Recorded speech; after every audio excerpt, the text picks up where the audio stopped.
Recently, I received a question about whether MacG can be used to write FAQs. There are many reasons why you'd want to write an FAQ. Maybe it's for training, maybe it's as a handy reference for your MSL or other scientific teams. Maybe it's for journal club, or maybe you want to post it on your blog or your company medical information website. FAQs can take a long time to write, depending on how extensive it is. But by using MacG, what took hours could be reduced to just seconds, or maybe even minutes if you wanted to add some more details to it. So let me show you what this looks like in MacG. So first, we will navigate to our reference library, and we'll be creating FAQs from a published scientific article. So let's choose one of these. We could choose multiple if we wanted to. And we'll navigate over to our prompts library where we have an FAQ prompt with all the instructions of how we want an FAQ to be. Now, you don't have to use this. You can create your own prompt, of course. But this makes for a very good starting point. And we will click the execute button.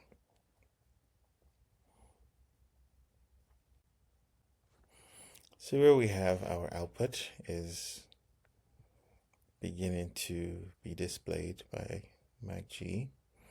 And as you can see, it does have common questions that people would include in an FAQ document for a clinical trial. And you can appreciate the detail of the information that it's providing, including tables as well of secondary and primary outcomes.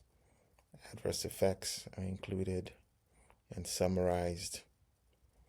I mean, creating this table alone could, take a human being at least 30 minutes or more just to create one table.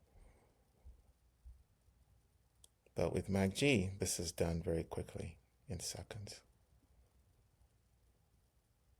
I remember doing or writing FAQs when I was in medical information, and it took us quite a while to finalize an FAQ. It could take days sometimes with all the iterations and comments.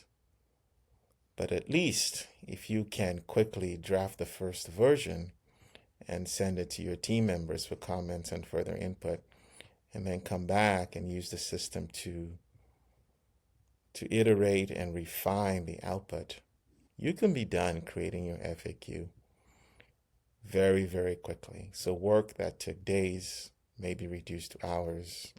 Work that took hours could definitely be reduced to minutes, all by using the right system and the right prompt and starting point. So if you're happy with this output, you can simply transfer this to the editor. Or if you wanted further iteration, you wanted to add other content or maybe even other documents to even add more depth to this output, you could do that as well. But if we assume that this is what you want to send to your team members, then the next step is just send it to the editor.